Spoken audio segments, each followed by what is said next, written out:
Malawak na pananaliksik, malawak na paglalakbay, malawak na kaalaman. Welcome Green Discovery Channel.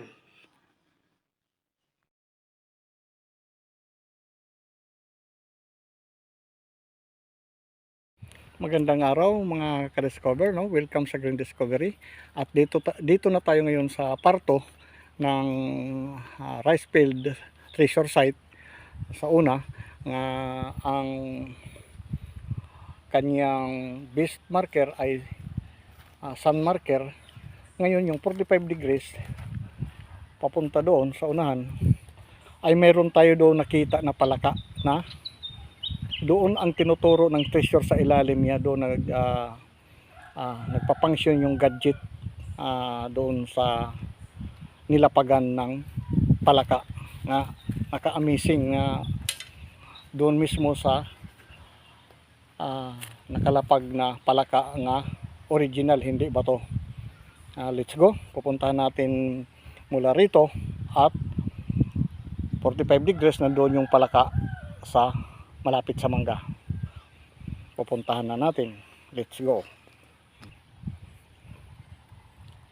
Mula rito sa base marker or sun marker ay 45 degrees papunta doon sa sinasabi nating palaka. Ito ang unang heart na nung una ay naano na natin na videos. Post papunta naman doon sa unahan, isa naman heart nga yung gray color.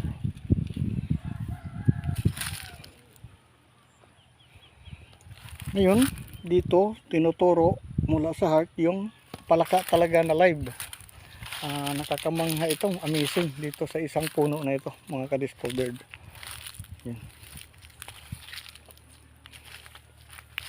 Ayun, natagpuan natin na dito tinuturo ang target sa palaka na ito. Nakakamangha ito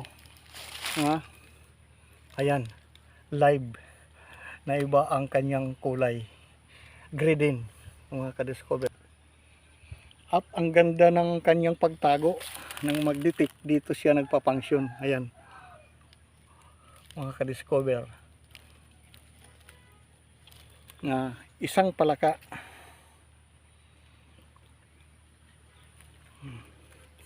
baka siyang tumalon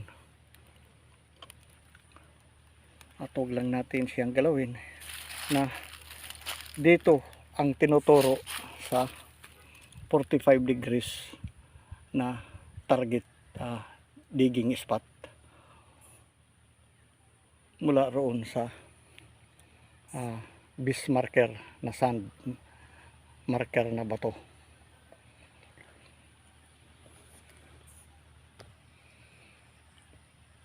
Nagkataon lang siguro ito nga dito siya talaga nakatira nga dito mismo ang target ng paghukay or digging test dito, no? Na para siyang nakakaditik nga sa ilalim. Amazing mga ka-discover. Hanggang dito na lang, sa susunod naman muli na atin paglakbay at pananaliksik na nakakamangha itong palaka ay nakakaditik ng treasure na atin ngayon nasilayan at nakita. Maraming salamat po sa panonood.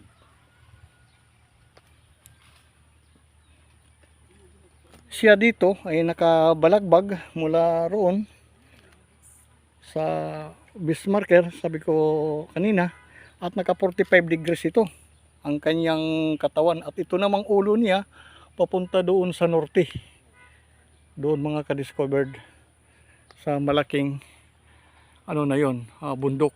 Itong ulo niya, nagkataon lang na nakita natin, no? Wow, amazing.